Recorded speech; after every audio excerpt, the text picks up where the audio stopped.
Mateus 22, 34 a 40, diz assim a palavra: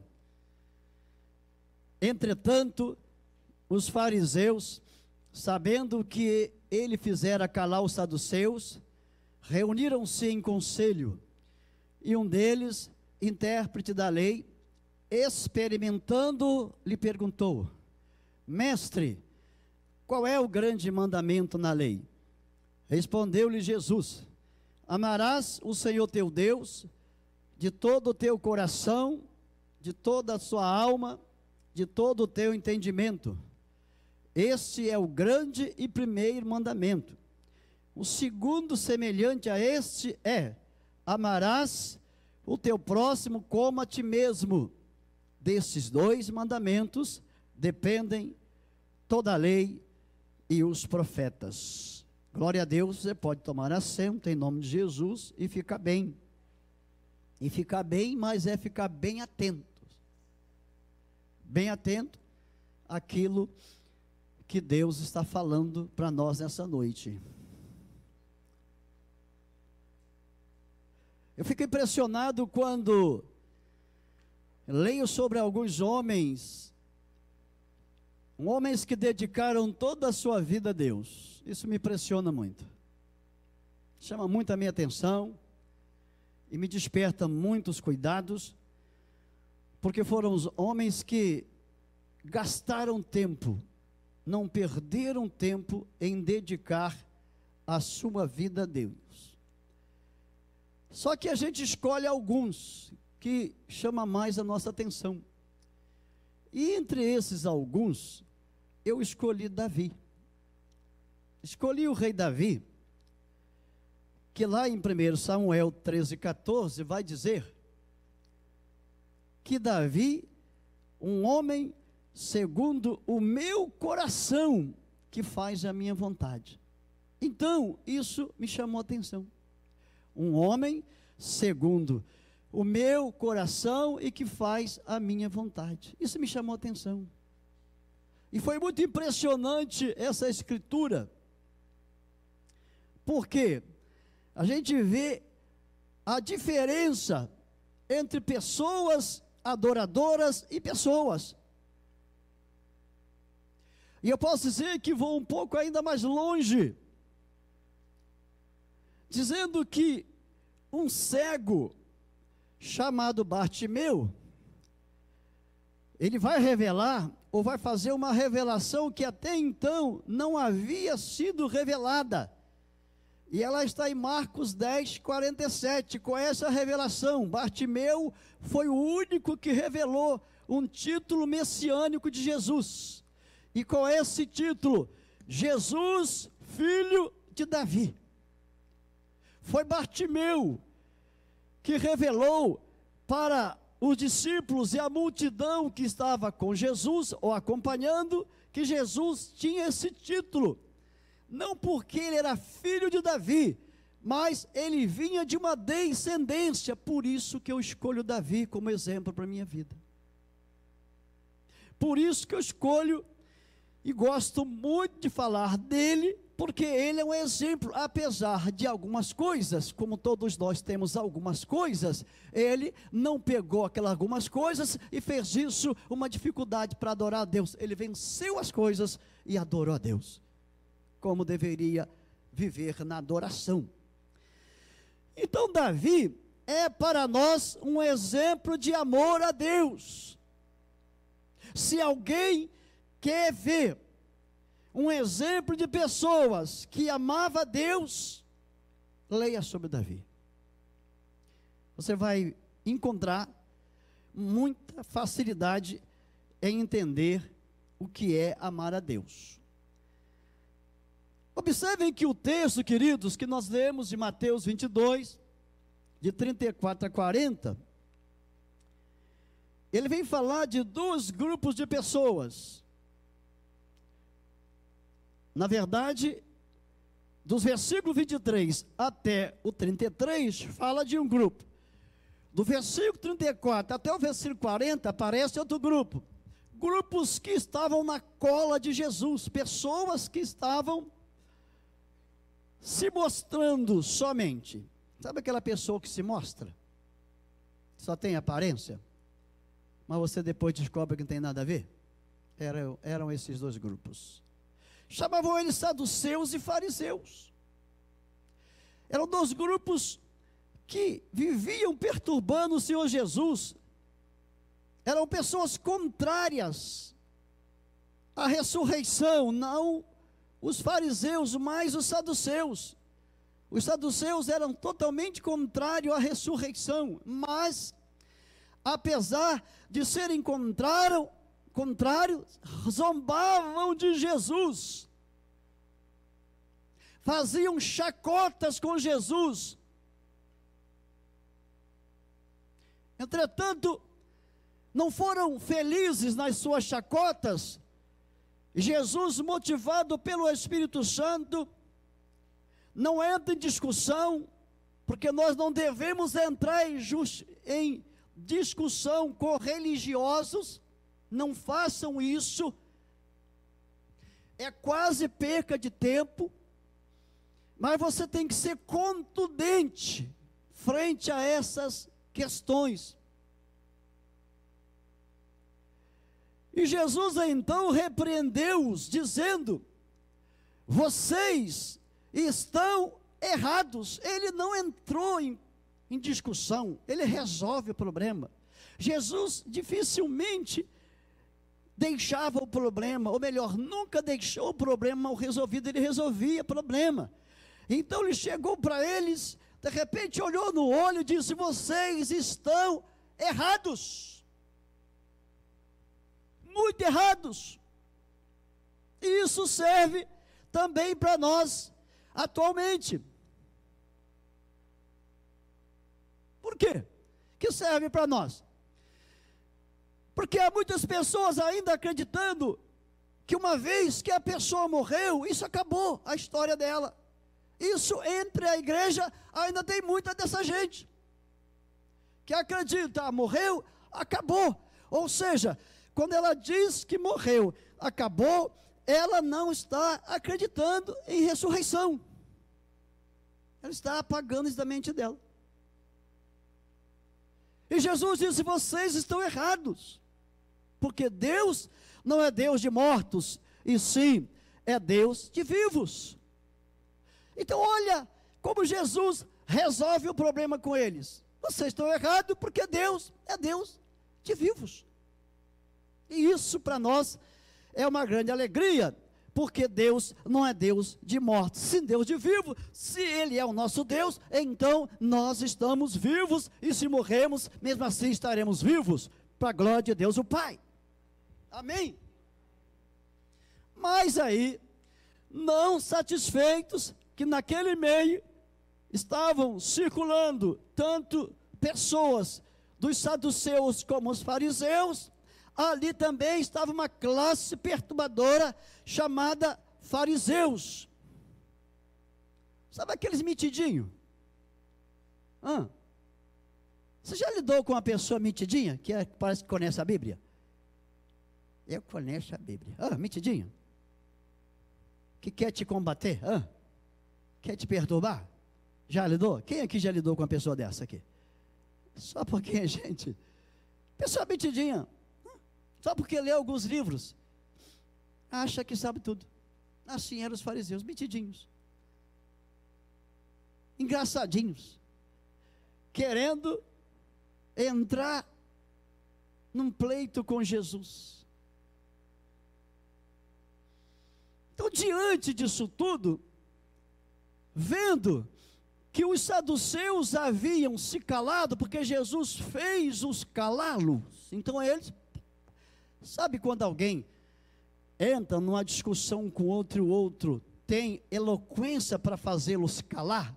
Jesus fez os saduceus se calarem, mas tem sempre aqueles metidinhos que quer tomar dor do outro, sabe? Eu vou defender os saduceus, isso não vai ficar assim. Eu vou destruir esse Jesus. Quero ver se ele vai sair dessa agora. logo com Jesus.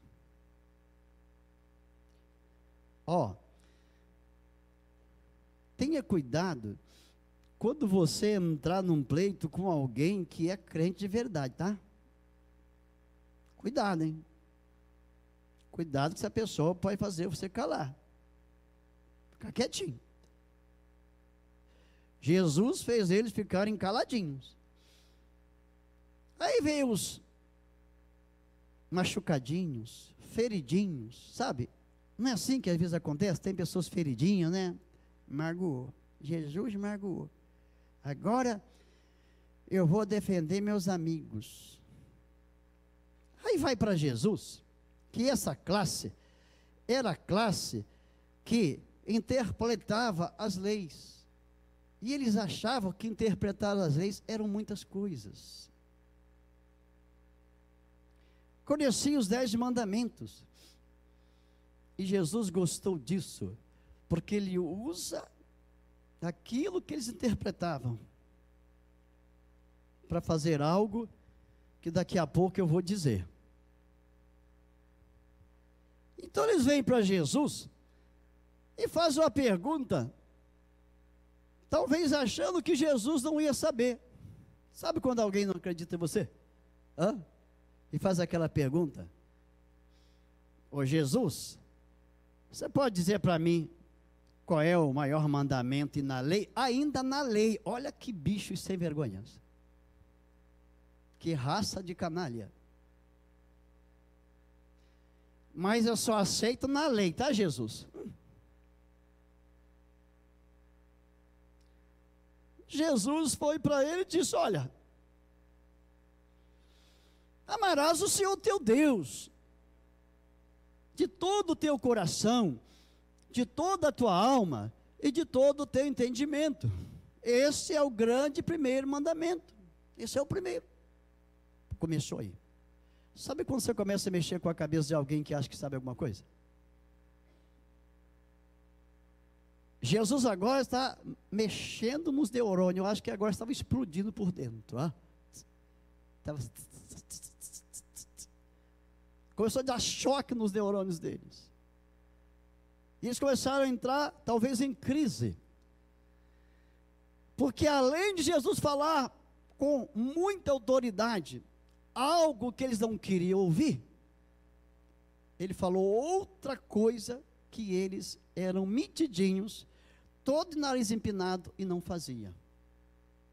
Que é o segundo mandamento: amarás o teu próximo como a ti mesmo.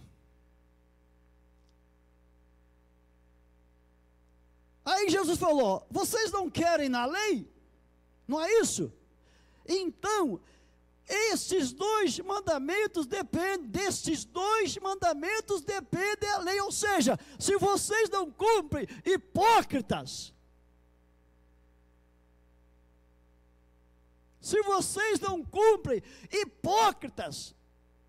para que interpretar a lei? Ou seja, começa agora uma coisa que é o tema do sermão de hoje: desconstruindo a casa velha. Hoje nós vamos trabalhar a desconstrução de uma casa velha. O que é uma casa velha?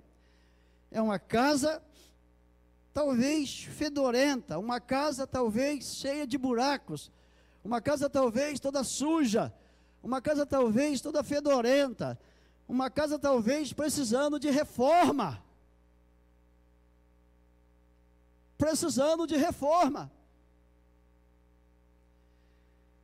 Jesus vem com o Novo Testamento.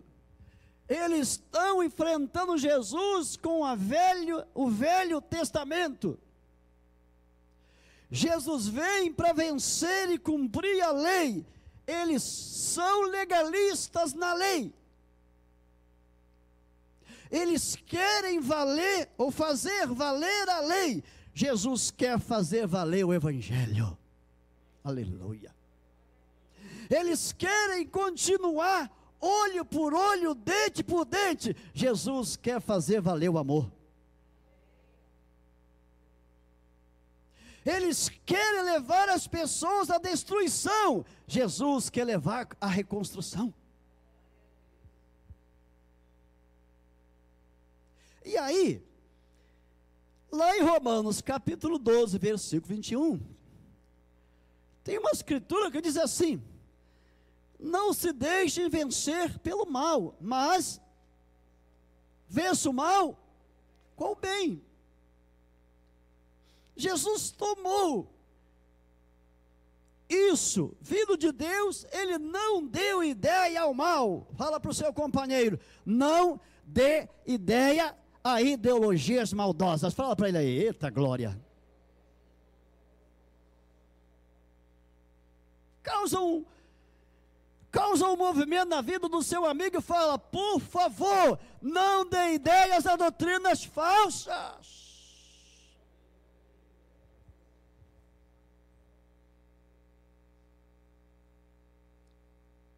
A intenção dos fariseus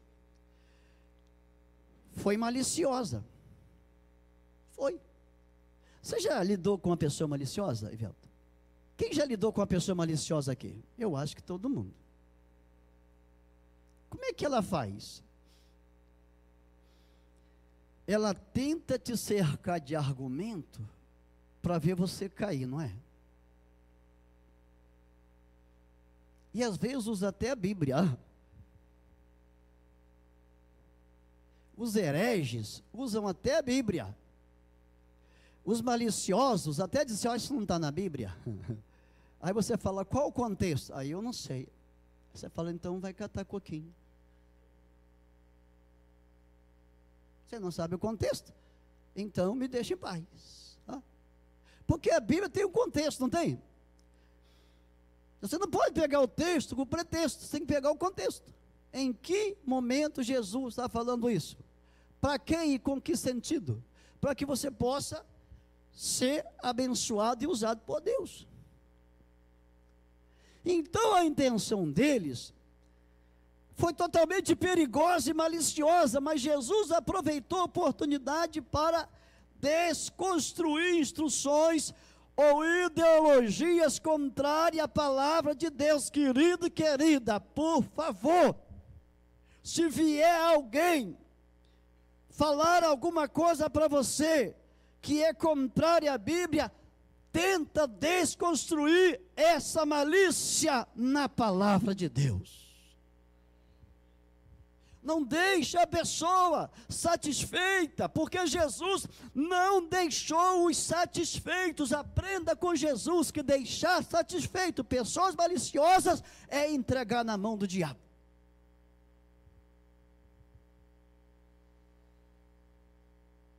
Não entrega as pessoas mais, tenta tirá-las, desconstrói. Nós somos construídos desde criança. Nossos pais nos constroem desde criança, e dependendo daquilo que ele ensinou para a gente, nós nos tornamos uma bomba, ou um terrorista nas mãos, na terra. Dependendo das instruções que ele nos deram, nós nos tornamos pessoas terríveis nessa terra.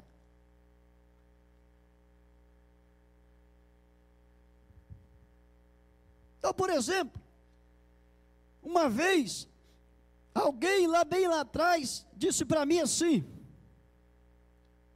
se a pessoa não aceita Jesus, vai para o inferno. E eu ficava todo bom falando para as pessoas. Como arrumei problema? E quanta gente eu vi fazer isso? Você já fez isso? Quem aqui já fez isso? Rapaz, levanta a mão e fala: eu fiz. Mas porque eu aprendi com alguém. Eu aprendi com alguém há poucos, lá na minha mocidade, lá para trás. Eu ainda sou moço, tá, gente? Pastor, os dons do Espírito ficaram lá atrás. Eu aprendi isso. Olha que doideira que eu aprendi, que maluquice. Pastor, isso não existe mais não. Eu falei, como é que é isso? Eu falei, não. Mas eu aprendi então. Me ensinaram assim, eu era menino ainda.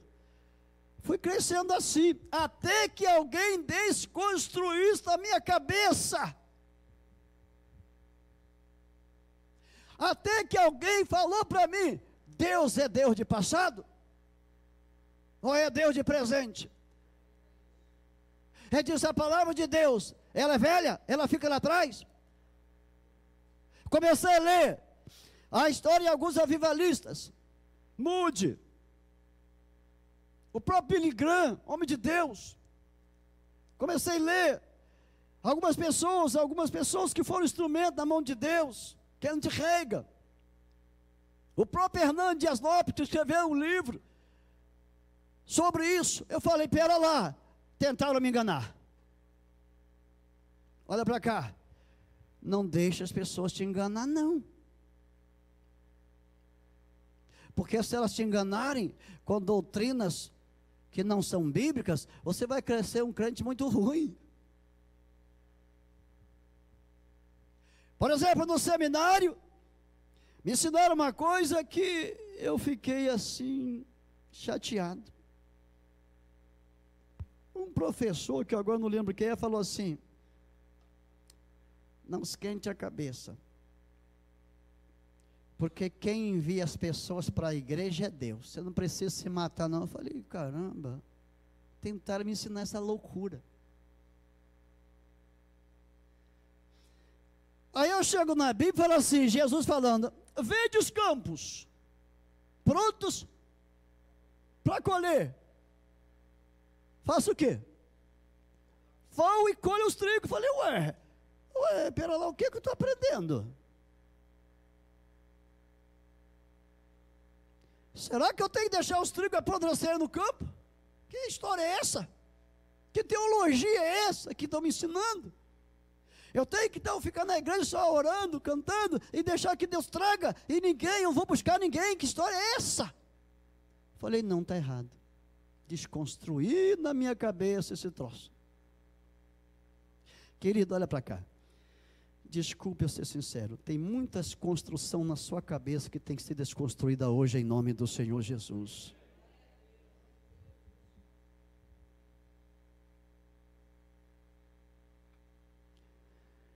Uma vez um teólogo desregulado escreveu um livro, para que orar se Deus já sabe? Falei, meu Deus, ainda tem isso? Falei, meu Deus, que maluquice, como é que o cara vai escrever um livro, para que orar se Deus já sabe? Esse cara não está puro não.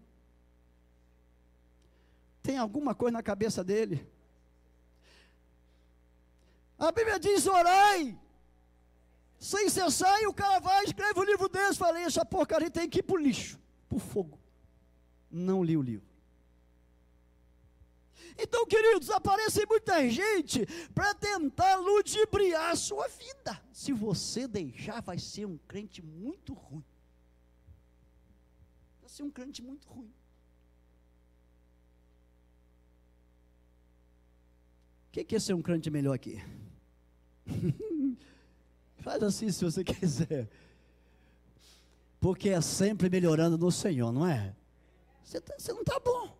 Quem está bom aqui da cabeça? Só Jesus. Nós estamos tudo ruim da cabeça.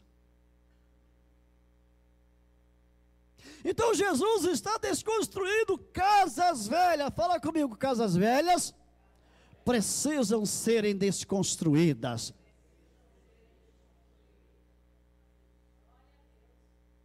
Se você tem alguma construção velha na sua cabeça, meu querido, por favor, jogue fora hoje, para que a sua vida aqui para lá seja diferente na presença de Deus.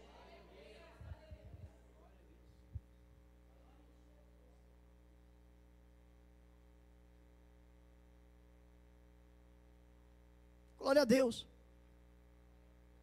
Como alguém pode querer agradar ao Pai, negando, odiando o Filho? Veja se pode uma classe de gente que se dizia amar a Deus, amar o Pai, mas odiava o Filho, que era Jesus. Como é que pode? Como é que pode? Veja o que está escrito em Mateus 3,17. Este é meu filho amado. Será que eles não viram isso? Será que eles não ouviram isso? Será que não tinha ninguém ali na hora?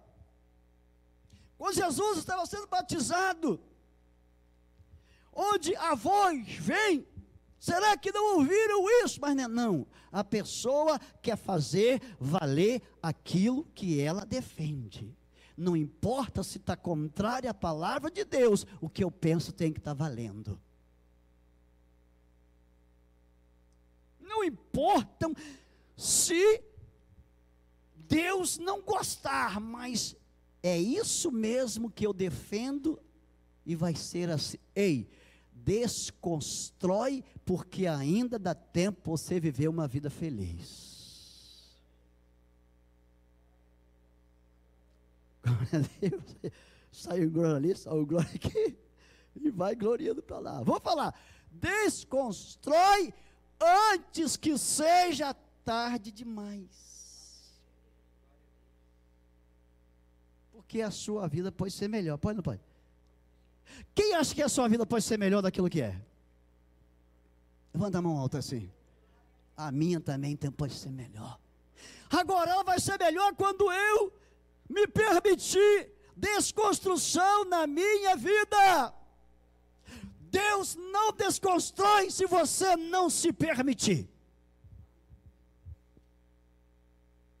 Se você disser para Deus, eu quero o melhor, eu nasci assim, eu aprendi assim, eu vou morrer assim, é assim que você vai morrer. Talvez assim.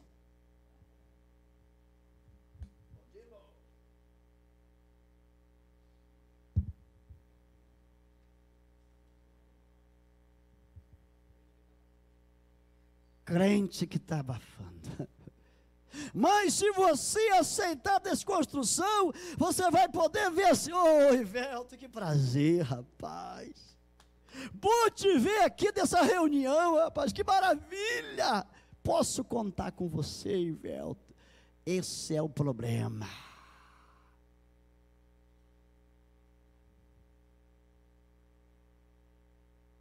O que mais trazemos em nossa bagagem são crenças, costumes e hábitos velhos. Vou repetir. O que mais trazemos em nossa bagagem são hábitos, costumes e crenças velhas. Crenças disfuncionais. Quer ver uma crença disfuncional? A minha mãe teve problema no casamento e acabou se separando. Eu acho que o meu também vai ser assim. Olha que crença disfuncional. Por que aquilo que aconteceu com sua mãe tem que ser uma lei para você? Fala comigo, não tem. Fala mais forte, não tem. Glória a Deus. O grande problema é que aquilo que estamos trazendo só está atrapalhando a nossa vida. Querido, às vezes, isso que você está trazendo como costume, crença e hábito, e se não mudar, só está te distanciando de Deus. Porque coisas velhas distanciam a gente de Deus, de Jesus, porque Jesus trouxe vinho novo, e se eu continuar com vinho velho, eu estou longe de Deus.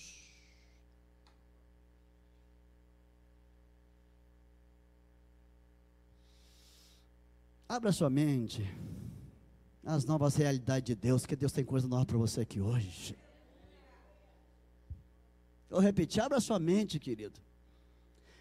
Ainda dá para destravar a mente e dizer, Senhor, eu quero viver coisas novas do seu reino. Maravilha. Glória a Deus. Os fariseus viviam se esforçando para demonstrar na teoria o que eles não viviam na prática. Vou repetir. Os fariseus tentavam, se esforçavam, se matavam na mentira, tentando demonstrar na teoria aquilo que eles não praticavam. Teoria é uma coisa, prática é outra coisa. Jesus disse que o homem prudente é aquele homem que conhece e pratica. Ele disse que o homem insensato é o homem que só conhece e não pratica, e a casa desse homem cai porque ele construiu na areia e não na rocha. Eles viviam só na prática da teoria.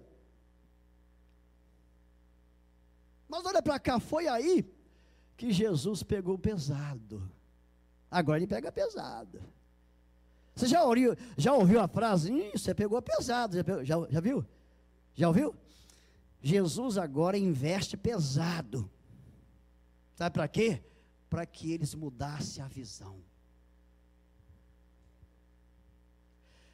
Às vezes a Bíblia, ela vem pesado para nós. Se eu não sei ler um texto, fala assim, meu Deus, o que é isso? Quem já leu um texto da Bíblia e falou, meu Deus, o que é isso? Quem já leu? Já leu?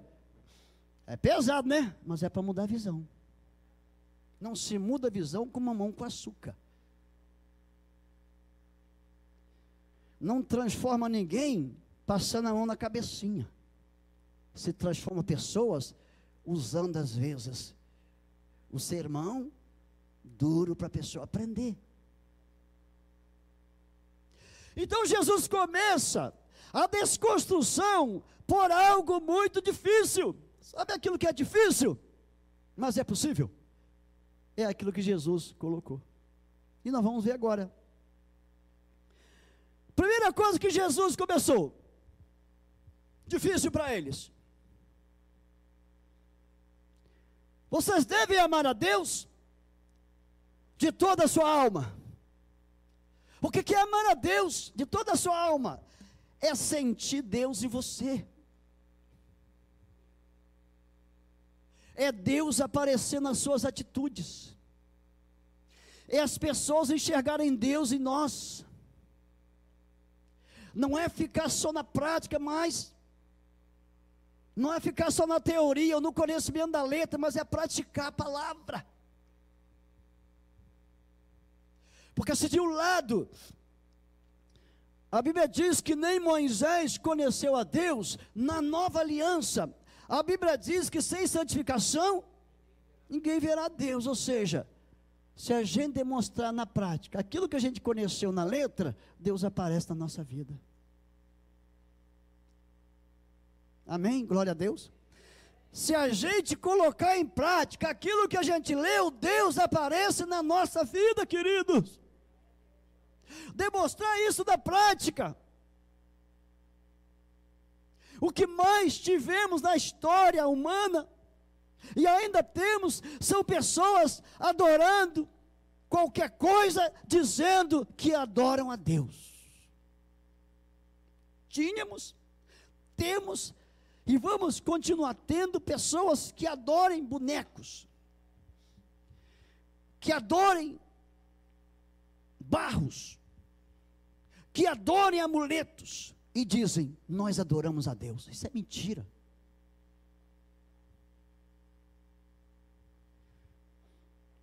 Ou a pessoa adora a Deus, ou não adoram a Deus. Por quê? Ainda hoje, lá perto de casa, eu tive, quando estava preparando a mensagem, acabando de preparar, e Deus trouxe fresquinho para mim, um vizinho, que tira uma onda de alguém abençoado, que botou lá no negócio, no muro dele, uma imagem grandona, que bicho não caiu, eu passo lá olhando para cá, mas não caiu ainda não. grandona assim num azulejo, num piso. Eles botam funk, rebolando, cachaçada, pecados, e diz que adora a Deus. Como é que é isso, gente? Parece que as pessoas estão perdendo a noção. Parece que as pessoas estão perdendo a noção de que adorar a Deus é obedecer a Deus, que adorar a Deus é vivê-lo, que adorar a Deus é seguir, ainda que não conseguindo em toda a sua essência, mas pelo menos tentar adorar a Deus, o mais próximo de Deus. Mas estou vivendo uma geração que diz ser aquilo que não aparece, lutam para dizer que é aquilo que não aparece. Adora um bezerro e diz que é de Deus, adora um pedaço de madeira e diz que é de Deus, adora um troço de barro e diz que é de Deus, mas as práticas não condizem que eu adoro Deus. Vivem de fachada,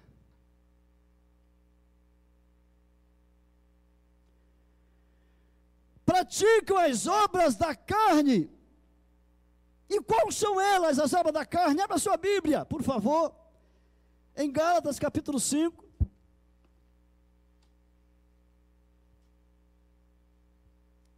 Você acha Coríntios, você vai achar Gálatas. Gálatas 5, 19 a 21. Fala comigo. Transformando casas velhas em novas. Glória a Deus. Então está lá em Gálatas 5, 19 a 21. Ora, as obras da carne são conhecidas e são prostituição, impureza, lascívia, idolatria, feitiçarias, inimizades, porfias, ciúmes, iras, discórdias, dissensões, facções, invejas, bebedices, glutonarias e coisas semelhantes a estas, a respeito das quais eu vos declaro, como já outrora vos preveni, que não herdarão o reino de Deus, o que tais coisas praticam. Aí estão as obras que os fariseus praticavam e diziam amar a Deus. Como é que alguém está vivendo as obras da carne e diz que amam a Deus? Isso é mentira. Isso é mentira. Isso é falsidade. Eles agiam desse jeito, mas estavam tendo a oportunidade de mudar de vida. Eu não quero que vocês me vejam como puritano, porque não sou. Eu não sou puritano e não gosto. Eu só quero dizer que falar que ama a Deus é uma coisa, demonstrar esta prática é outra. Dizer que ama a Deus é uma coisa, demonstrar é outra coisa.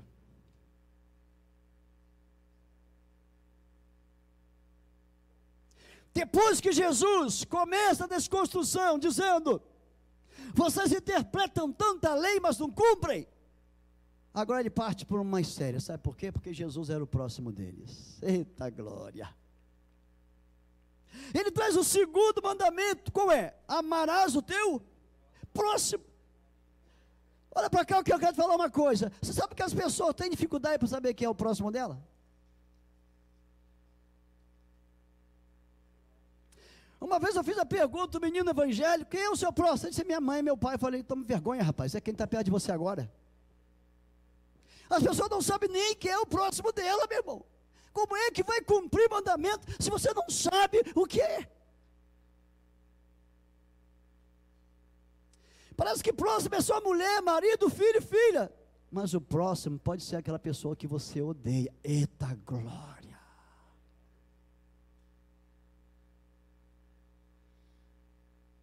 Quem é o teu próximo agora? Hã? Quem é teu próximo? Hein? A maior dificuldade que temos é saber quem é o nosso próximo. Quem é o teu próximo agora? Você sabe quem é? E o próximo? O seu qual é? Ivel tem defeito? Tem? Pra caramba. O seu irmão tem defeito? Está do seu lado aí? Tem? Mas você também tem? Não vem tirar onda comigo, não, que tem. Talvez seja mais forte que o dele. É isso que Deus vem tratar com a gente. Como é que eu amo a Deus? Como é que fariseu ia amar a Deus e odiar Jesus, está pertinho dele? Se você não ama quem está do seu lado, querido, desculpa eu ser tão sincero, você está longe de Deus.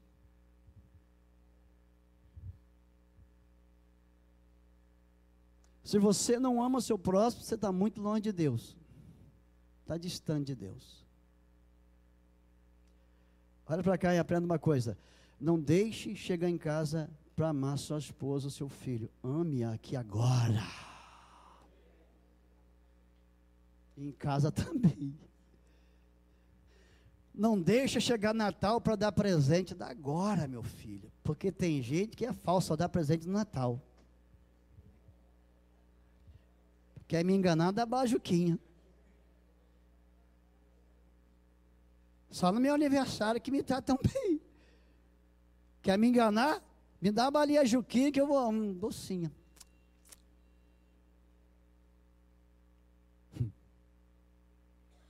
É um grande desafio amar o próximo, sim ou não? Sim, sabe por quê? Porque essa pessoa pode ser um gigante que não passa na sua garganta. Você já falou se essa pessoa não passa na minha garganta, não já? Quem já falou isso aqui? Já falou? Fala assim alto, assim. Assim alto, fala. Aí veio o véu e falou assim, é difícil amar quem fez mal a gente. Eita glória. Você tem alguém que fez mal a você? Quem tem aqui? Xingou até as suas tripas? Hein? Tem quem faz assim? Fala assim alto, que eu quero mandar um direto para você. Levanta assim. Se você tem ódio dessa pessoa, as bênçãos de Deus não vêm para você.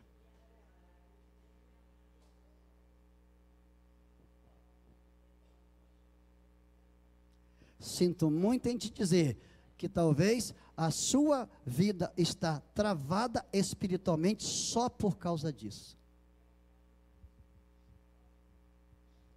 Pastor, mas por que isso? Isso é Marcos capítulo 11, versículo 25. E quando fordes orar, se lembrar que tendes alguma coisa contra alguém, perdoai, para que o vosso Pai perdoe. Você guarda ódio no coração, mágoa do irmão o tempo todo e quer a bênção de Deus. Desculpe de dizer, mais um ano a sua vida vai ficar vazia.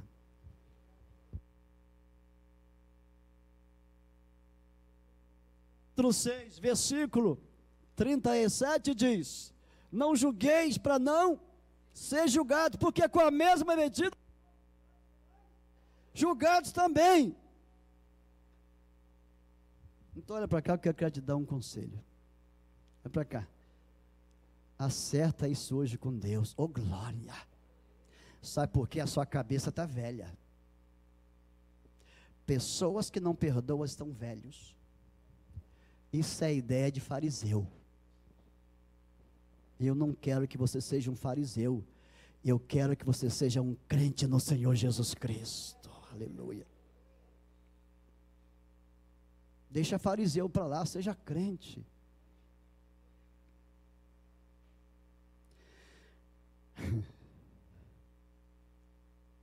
Nós vivemos em um mundo capitalista e individualista, sim ou não? Onde aquela frase parece que está funcionando. Farinha pouco, meu pirão primeiro. Quem conhece essa frase aqui?